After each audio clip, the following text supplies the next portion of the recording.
the very same keelboat that Davy Crockett used to raise black snakes for official title king of the river. Now, before we get too far from shore, I do remind you folks to please remain seated at all times. See on the no food to go fishing today. And subject was that corn solid full of a pilgrim. God, this is another battle by George Washington crossing the Delaware. So till you get your president, secure all cargo. All passengers aboard. Cargo secure. All passengers boarded, sir. All hands stand by. Engine room.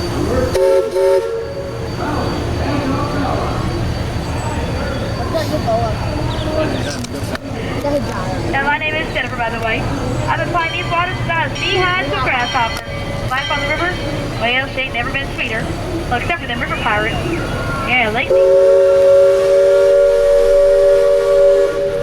We've been finding more and more of our boats turning up just And over yonder on the port side? Well, that's frontier land. Last vestige of what passes for civilization around these here parts. You might want to take a good look. You're not going to see us flying for quite a spell.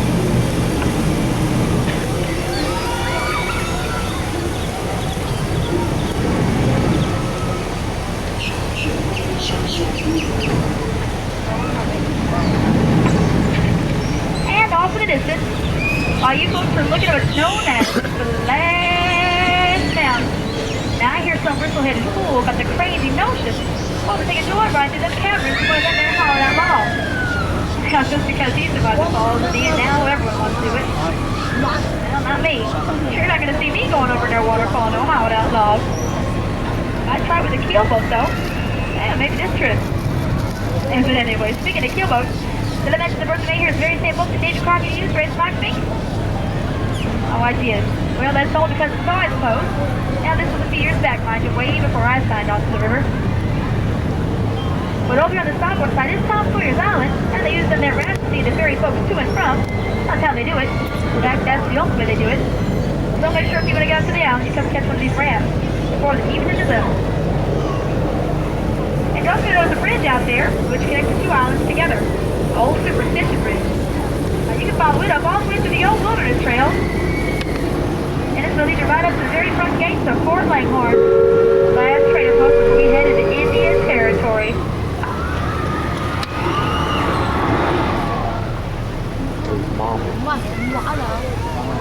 Mom and TJ.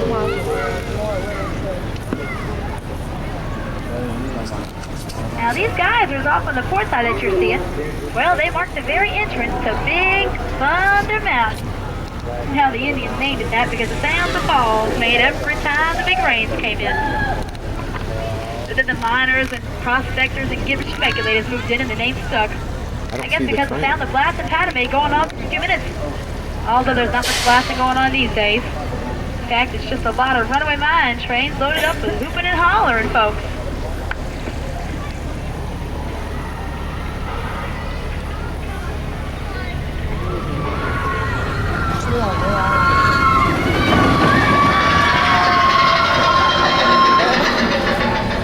Hey, I'm about to tell y'all something. There's no getting me on any runaway mine train.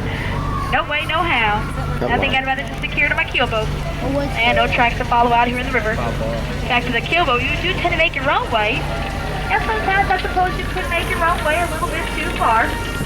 Look at that cabin over yonder on that hill. A rattler's look for that cabin. Now, I told you folks there's been reports of river pirates. Let's just hope everybody made it out all right.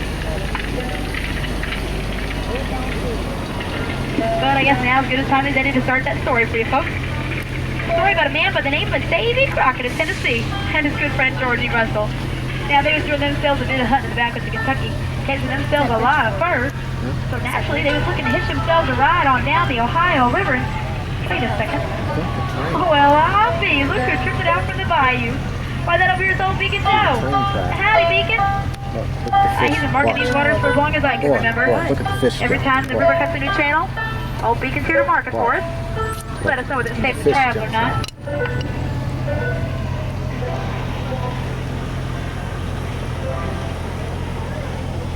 And coming up on down the river, you'll soon be spotting an Indian village. This village has been here for quite a while.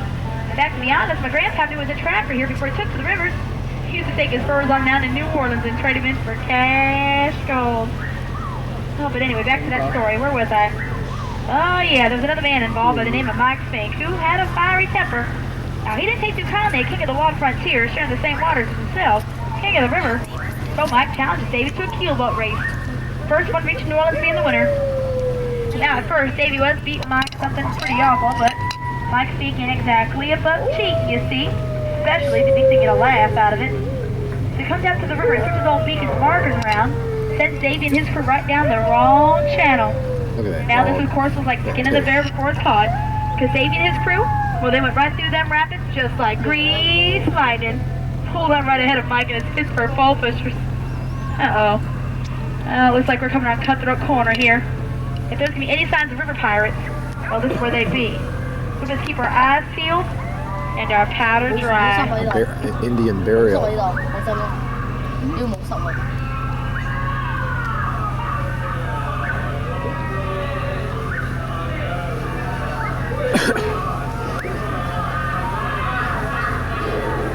all that ruckus you hear is coming from Nelson's Cave-In Tavern. Very same spot Mike and Davy teed up to chase most of them pirates out of here. Now they sent them packing. I don't know why these guys are back. But what I do know is we're going to sneak on by before they catch our scent. We don't want to cause no trouble.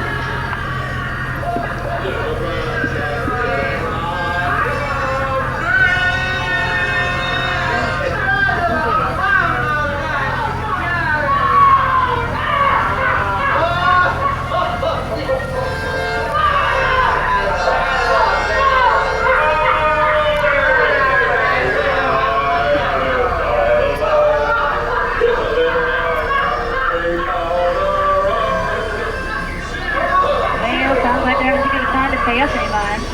I do realize I ain't supposed to win that race yet. Now seems Mike tried to close me over on Davy, but Davy hung in there neck and neck with Mike. Well, that wasn't to stop and help at old Beacon Joe. And he's a beacon and got himself stranded on one of the islands in the river. But in return for the favor, he did show Davy a way to cut 40 miles from his trip by using those back bayous in Mississippi. And Davy did just that. Pulled into that New Orleans dock just ahead of Mike and a Jolly Whopper. Oh, and Mike sure was mad. He had to eat his hat red feather nonsense for losing. But being the man that Davy was, he did let Mike keep his title King of the River. Yeah. But anyhow, here we are coming back up into Liberty Square. Ain't much left to do, I guess, but hitch his boys to the landing and get these folks on out of here. So to stay seated, like I done said, I'm in no mood to go fishing. Unless it's my supper, but quite frankly, I don't think you folks are on the menu. And here's that old creepy haunted mansion. Now they say it's built on sacred Indian burial ground. Now it's full of ghosts and such nonsense. Now I ain't saying it is. Then again, well, I ain't saying it ain't either. All I know is you're not going to catch me in there after dark. No siree. You folks can call me chicken if you want to. Like I said, just sit tight so we got tied down and secure to the dock. Once we are, I'll give you the signals, okay, to get up and go. And folks down below, we're going to unload the top side first, okay? That's real important. If we didn't do that, you folks are liable to find out when we call this thing a keel boat the hard way.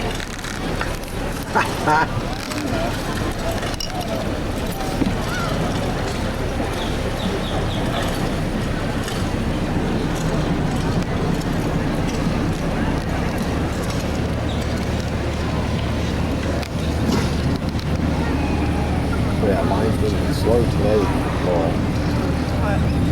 On the Haunted Mansion. Thank heavens we went on this. Well, howdy, folks. And welcome to the Mike King Show. Before I get too far away from that,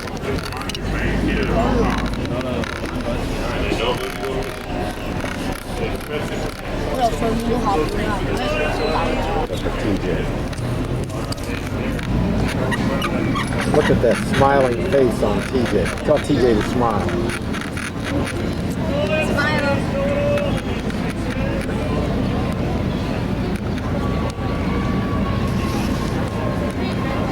Okay, like I said, folks down below, please remain seated. Folks on top, come on down.